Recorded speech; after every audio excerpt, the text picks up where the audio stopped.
이거는 4명 중에서 2명이 일렬로 이웃하여 서는 경우의 수가 되겠죠? 여러분들이 한번 해보시고요.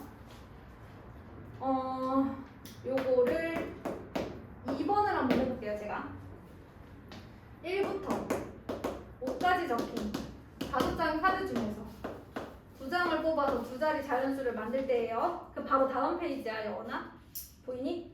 같은 문제니? 자, 문제에서는 25보다 작은 자연수의 개수. 그래? 그러면 10의 자리가 2인 경우 뒤에 뭐가 올 수 있어? 1, 2, 3, 4 4가지가 올 수 있는 거 아니야? 그치? 10의 자리가 1인 경우는 몇 가지 올 수 있어? 아, 이거 3가지구나.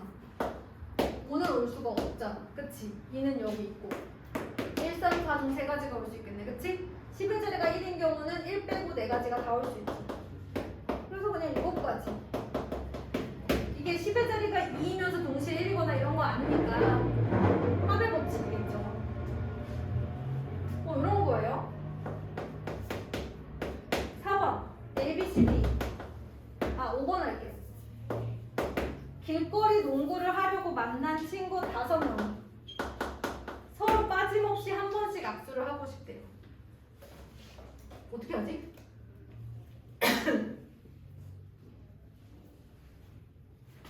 서로 한 번도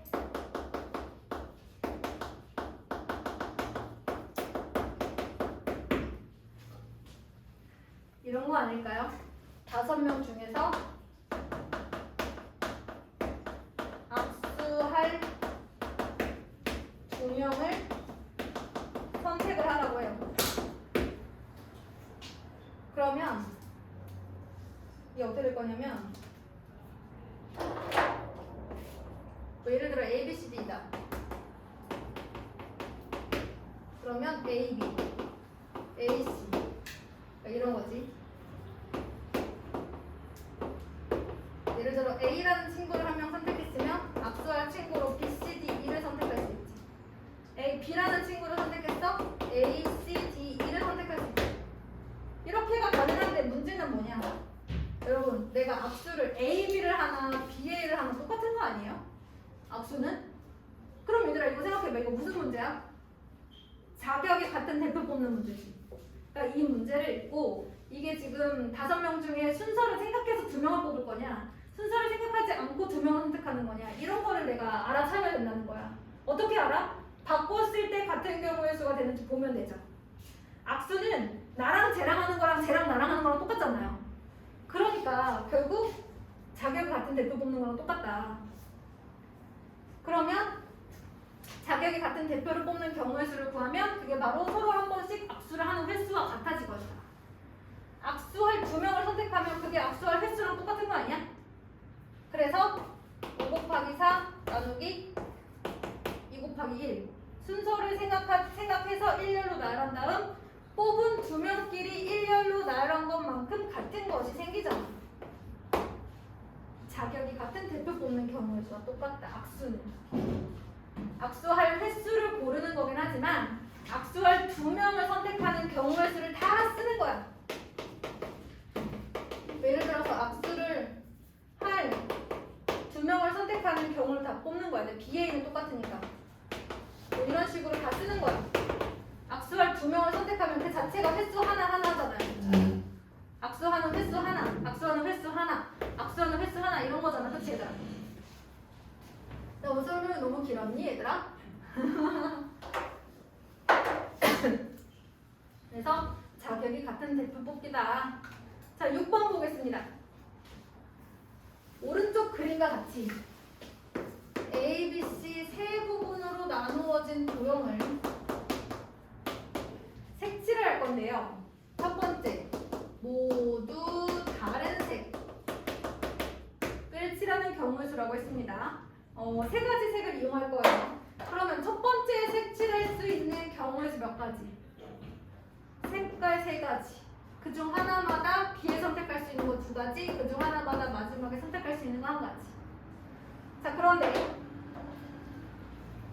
같은 색을 여러 번 칠해도 좋지만 이웃하는 곳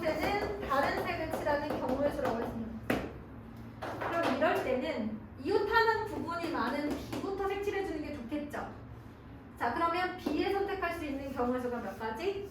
3가지. 그중 하나마다 A에 선택할 수 있는 거 몇 가지? 2가지. C는요?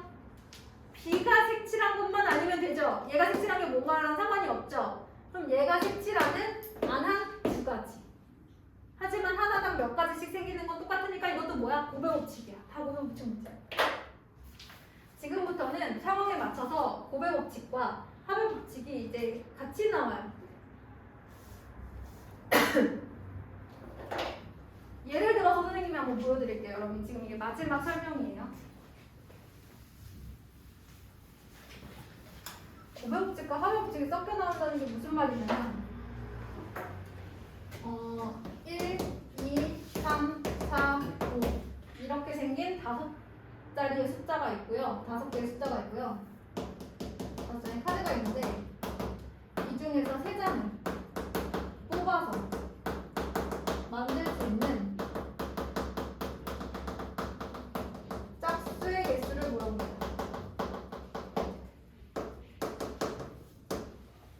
자, 그러면 땡땡 1이 있고요. 짝수니까 땡땡 2가 있고요. 땡땡 4가 있겠죠. 자, 땡땡 2인 경우가 땡땡 4인 경우. 자, 땡땡 2인 경우는 첫 번째 자리에 2 빼고 다 들어갈 수 있죠. 4가지. 그중 한 가지마다 여기에 뭐 예를 들어 뭐 하나 더 들어갔다 치자. 뭔지 몰라, 그치? 하나가 더 들어갔으면 남은 건 3개잖아, 그치? 자, 그중 한 가지마다 3가지씩 생기는 거죠. 어때요? 고배 법칙이죠. 얘도 볼까요? 끝에가 4이려면 4 빼고 나머지 4가지 들어갈 수 있고요. 또 여기서 뭔가 하나 선택했으면 여기랑 여기서 선택한 2가지 빼고 나머지 3가지 쓸 수 있는 거죠. 됐나요, 여러분? 그럼 각각은 무슨 법칙이에요? 고배 법칙이에요. 그런데 전체적으로 봤을 때 이 2가지 사건은 동시에 일어나지 않죠. 1의 자리가 2면서 어떻게 4야? 그치? 동시에 일어나지 않는 합의 법칙이 적용되는 합사건입니다. 여기까지 무슨 말인지 아시겠어요? 각각은 고배 법칙이 적용되지만 크게 봤을 때 땡땡 2가 나오는 사건과 땡땡 4가 나오는 사건은 합사건이라는 거죠. 앞으로 여러분들이 보게 되는 수없이 많은 경우의 수 문제는 이렇게 여러 개의 합사건으로 나누어서 문제를 풀게 될 거예요. 그런데 그 합사건 안에는 얘가 고배 법칙일 수도 있고 합의 법칙일 수도 있는 거죠. 기본적으로는 동시에 일어나지 않은 여러 개의 경우의 수로 크게 몇 번 나누고 그 다음에 세부적으로 들어가는 이런 문제가 제일 많다는 거예요. 경우의 수는. 그래서 옛날에 메가스터딘과 어딘가에 근무하시는 선생님이 이 경우의 수 문제를 어떻게 설명하셨냐면 유명한 분이었던 것 같은데 이렇게 큰 서랍장이 있는 거야. 이 안에 겹치지 않는 여러 개의 서랍으로 나누는 거지. 그 여러 개의 서랍 안에서 그 서랍 안에서 어떤 경우의 수가 일어나는지 본다는 그런 표현을 하신 적이 있어요. 그러니까 얘네가 하나의 서랍이 되는 거죠. 동시에 일어나지 않는 2개의 서랍. 그 서랍 안에서 일을 치르고 그 서랍 안에서도 일을 치는 거죠, 여러분. 여기까지 되셨나요? 어찌됐든 선생님이 하고 싶은 얘기는 전체 사건 중에서 동시에 일어나지 않는 2개 혹은 여러 개의 사건으로 나눈 다음에 그 사건 안에서 그 하나하나마다의 합사건 안에서 그 안에서 또 고배 법칙이든 합의 법칙이든 뭔가가 적용되는 경우의 수를 구해야 된다. 이해되셨죠? 감사합니다. 자, 여기까지. 그래서 오늘